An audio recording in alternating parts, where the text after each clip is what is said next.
Hello, hello, hello, and welcome to Let's Be Historians. Now, to preface this, Let's Be Historians is a podcast where me and a guest usually will go over a specific part of history that they're really interested in, and we get to tell you, the wonderful audience, all about that part, like all the interesting little nitty-gritty facts and all that.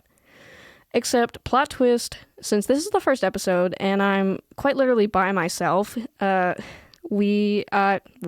it's just going to be me. So I should probably introduce myself. So I am your wonderful, wonderful host, Lainey, or you can just call me Lane. And I'm a history major. So, I just think that, that shows that I know what I'm talking about. Except I'm joking. To go into a little, what's the word? Spiel before I get into the nitty gritty of what I'm talking about today, I'd just like to say that, okay, so this is just to help people who I am friends with or who I'm close to get into history a little bit more. I think it's a really important topic and it's not discussed enough in regular. And of course I get it, you don't want to be yapping about history like maybe I do. But I think it's something that's really important, and I think we should encourage people to do their own research for things. And I think having research as a skill is really valuable in today's day and age, and yeah, that's my soapbox. So yeah, like I mentioned earlier, 2 minutes ago, it's just gonna be me for this episode, and it might be me for the next one or two episodes, because I have to give my guests time to research, and so, yeah. I just wanted to let you all know that. I don't know how long I'm going to be doing this project. This is really something that I just decided that I was going to do thanks to the help of my wonderful friend Francis, who will probably be helping me edit this audio because I've never made a podcast before. I will say this isn't going to be super, professional or anything. There will be times where there's just going to be, this is just, me yapping, to be honest. But history is just something that's really important to me as a history major, and I think this is going to help me on my avenue to my dream job, which is to be a museum curator. So, this is just something that I wanted to do for fun, and that's my whole spiel. So let's actually get into the topic of today's podcast. So to preface this, a lot of people, actually I think almost the entire world knows what the Olympics are. If you don't, that either means you have never watched any form of media ever, I guess, or you're 5 years old and the Olympics haven't occurred yet for you. So today I'm going to be talking about the 1904 St. Louis Olympic Marathon. Now, you may be wondering, wow, that's so specific. Why are they talking about that? You're going to find out. There's so much stuff that goes on that's so silly. And I think more people should know about this. I actually did a speech about this in my communication class. Shout out my lab instructor. I'm not going to say her name, but shout her out. So first off, I'm just going to give you a little hint, a little sliver of what is going to go on. So I'm going to mention stuff like rat poison. Yeah, you're like, what the flip does rat poison have to do with the Olympics? You're going to find out.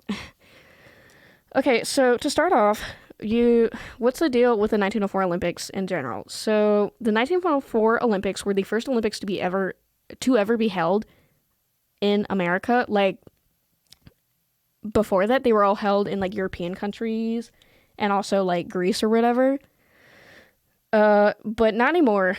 To give you an idea of how Olympics are decided today, and I'm not entirely sure. I'm pretty sure that's how they decided them also in the past. But what they do is that there's an Olympic committee that gets representatives from all the countries who participate in it, and they bid. It's a bidding war.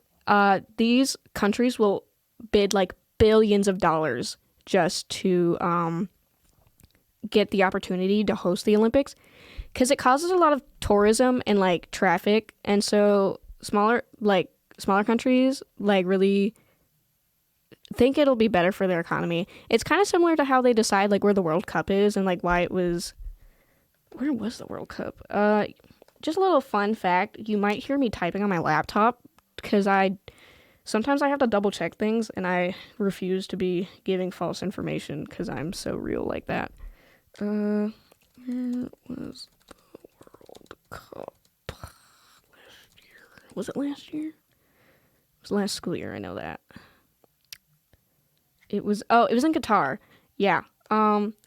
Which that was a whole bucket of worms. But either way, it's very similar where they just like, they're like, me, I give you tons of money and I will get it.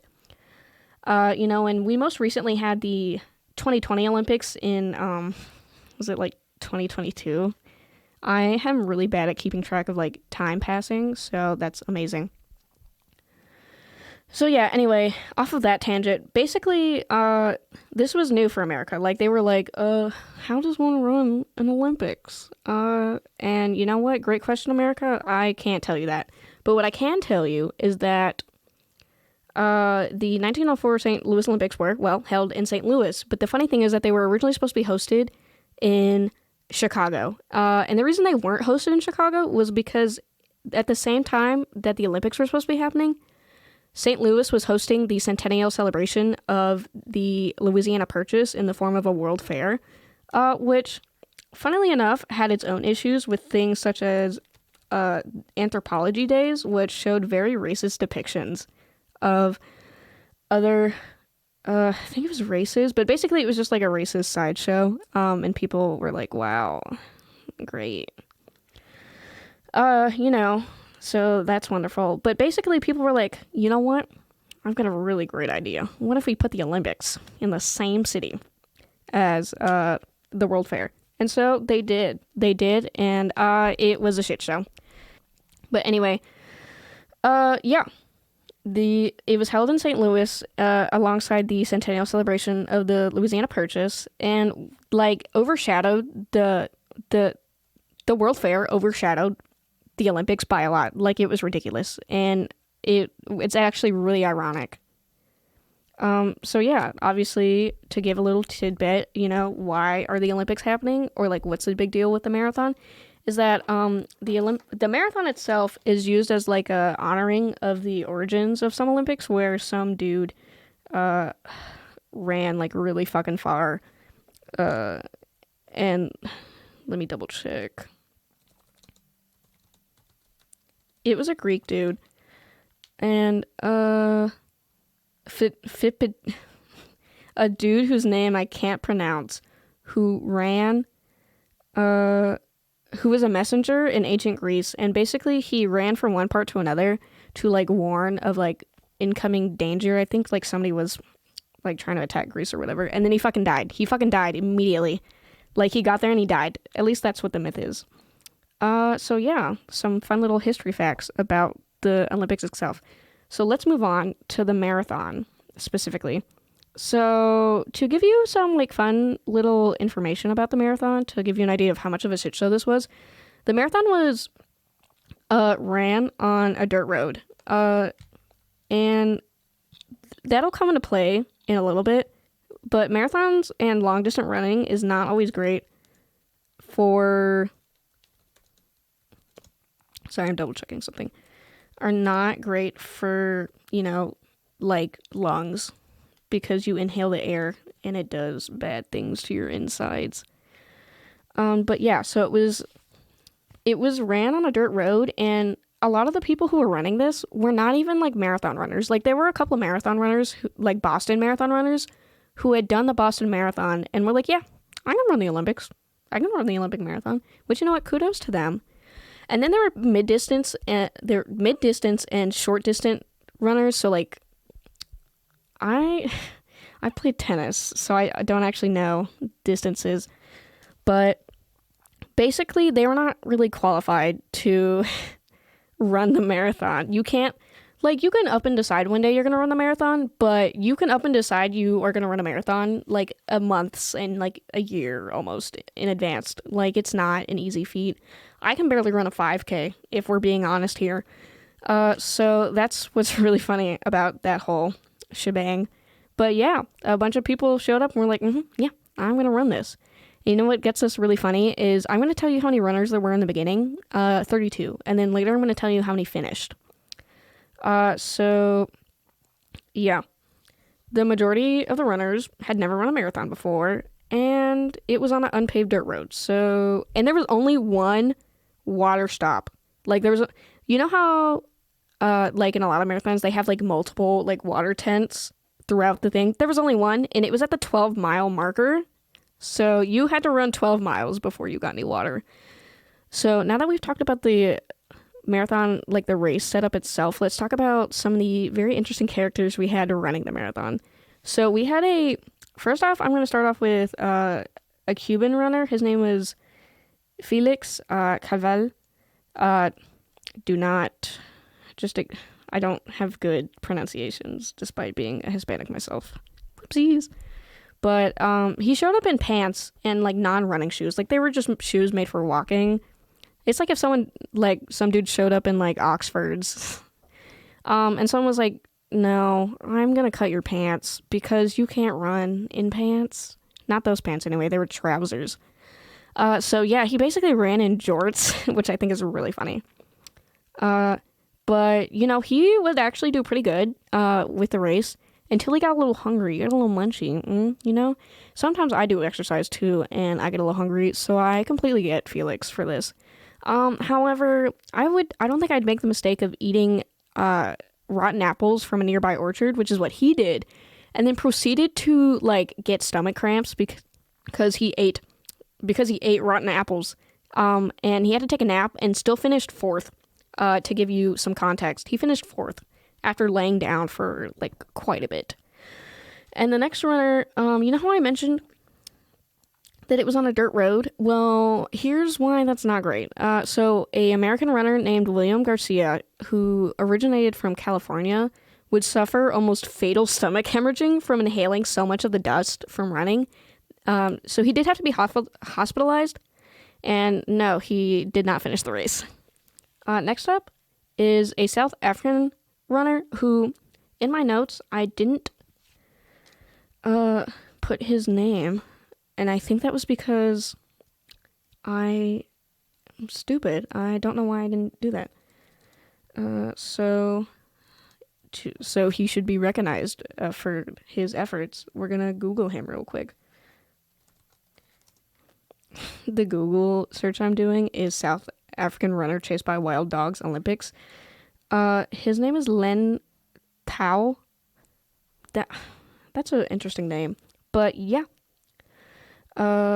He was chased like a mile off course because of wild dogs. And you're like, wow, that's crazy. That's so sad. That he didn't get to finish. Wrong. He did finish. He placed ninth, which is crazy to me. And there's one more that I wanted to add. But yeah, I think it's really interesting. One of my worst fears is actually getting chased by dogs. So I don't know what I would have done in this situation, because I think I would have just shit my pants and cried. But you know what? That's just me. Runner who didn't show up with shoes. Let me double check something. Runner who didn't show up with shoes, 1904.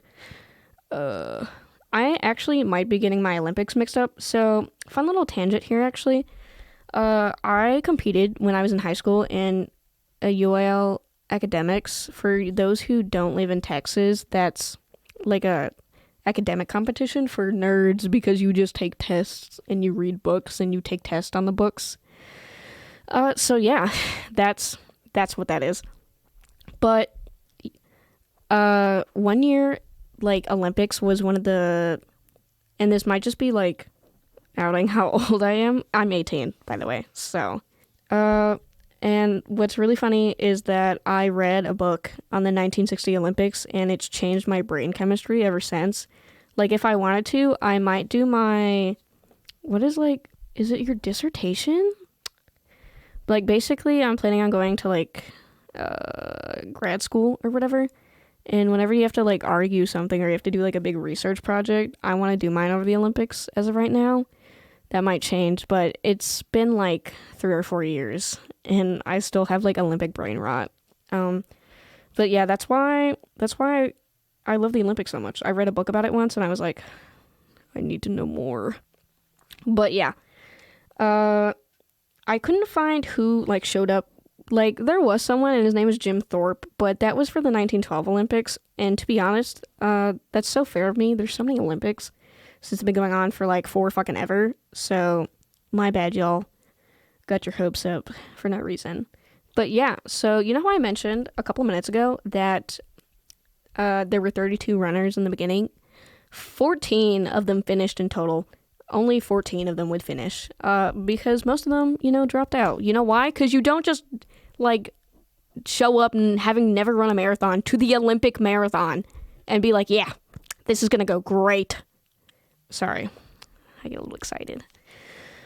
So, yeah, now that we've gone over some of the silly little events that happened during it, we're going to go over... It's so stupid. The stuff that went on near the end of it.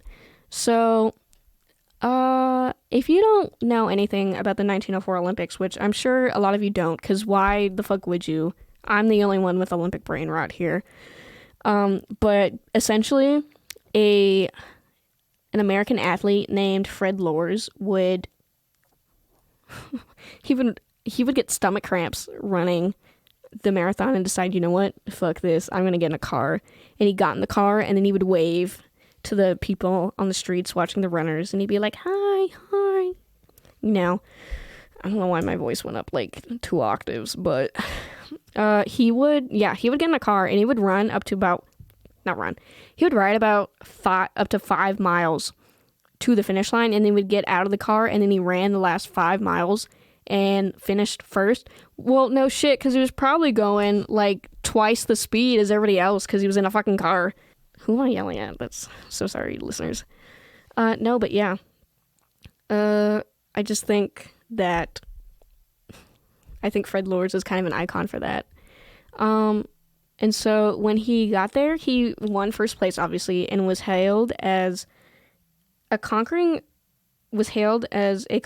hero by the American people, and that's gonna be from Lucas 1905, which is that's me citing from a book by, that's his last name.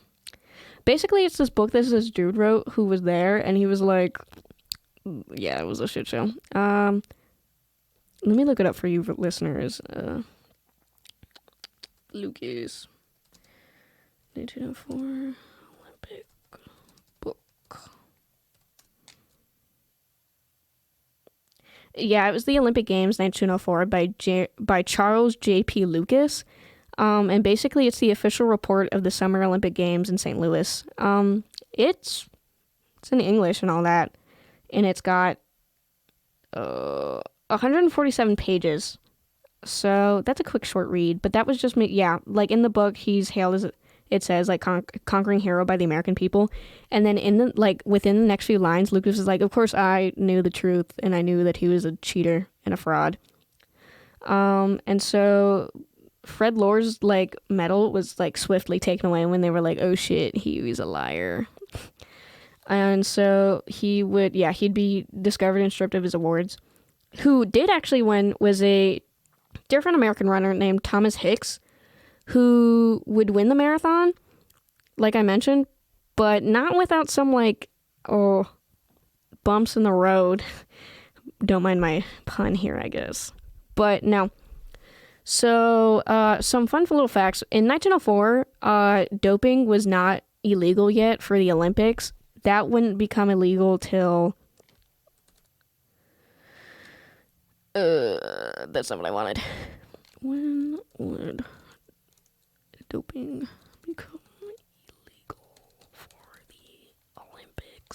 Shout out the Russians. Actually, no, wait, never mind. I don't want to die. 1967 is when they would introduce anti-doping testing for athletes for the 1917 Munich Games. But yeah, doping wasn't like illegal yet. So what Thomas Hicks and his trainers did was they would create a concoction of brandy, strychnine, which is a rat poison, and egg whites. And he would like drink that, and that was supposed to be like, I don't know, if you took roids today. And the issue with that is that strychnine causes hallucinations, along with the fact that it was mixed with alcohol. And eating raw egg whites, I know you can eat raw eggs, like it's not amazingly safe, but I know that it can be possible, but I still think that sounds like a really gross concoction. Like, it sounds really slimy. But basically, he was like running, and like they gave it to him because he was like, I can't do this. And actually, it would cause him to hallucinate and believe he was about 20 miles away from the finish line when he was like quite a lot closer, and then would beg his personal trainers, who were dragging him along essentially, to stop. He was like, I don't want to do this anymore. I can't do this, because he thought he was 20 miles away from the finish line. And then his like personal trainers were like, no, you're gonna finish this, because you know, they're just quirky like that, I guess. But he was basically being physically supported by trainers. He would lose 8 pounds during the race and would be one of the slowest recorded marathon runners in the history of the Olympics, which I think is really funny. I put this in my notes. I put a tortoise style win. Shout out Tortoise in the Hair. But yeah, that's the main lore of the Olympics for like the 1904 Olympic marathon. And that's pretty much it, to be honest. That's all I wanted you special little listeners to know. Yeah, you're special because you're listening to my first episode, and I've never, like, this is just me by myself. I will say that my next one will probably also be by myself unless I get a guest, but I want to give them time to do research. Unless you're like me and you just have like Google Docs of notes on things already. But yeah, feel free to share this with your feel free to share this with friends, family. Make your grandma listen to this. No, but I hope you really enjoyed this. And you know what? To sound really cheesy, you know what you can take away from this? Is that even though something is like super schmancy and is like has prestige, it can have really stupid history. And that's what this is all about. It's to demystify doing research and history, whatever. Not everything has to be that serious. Sometimes your favorite part of history could be, I don't know, what's a funny thing? I can't think of anything, but, feel free to figure that out for me. This is going to be, I think for now, this is going to be available on Spotify. So feel free to follow. I don't know how often I'm going to be uploading because I'm quite new to this, but I hope you all enjoyed. And, remember, let's be historians together.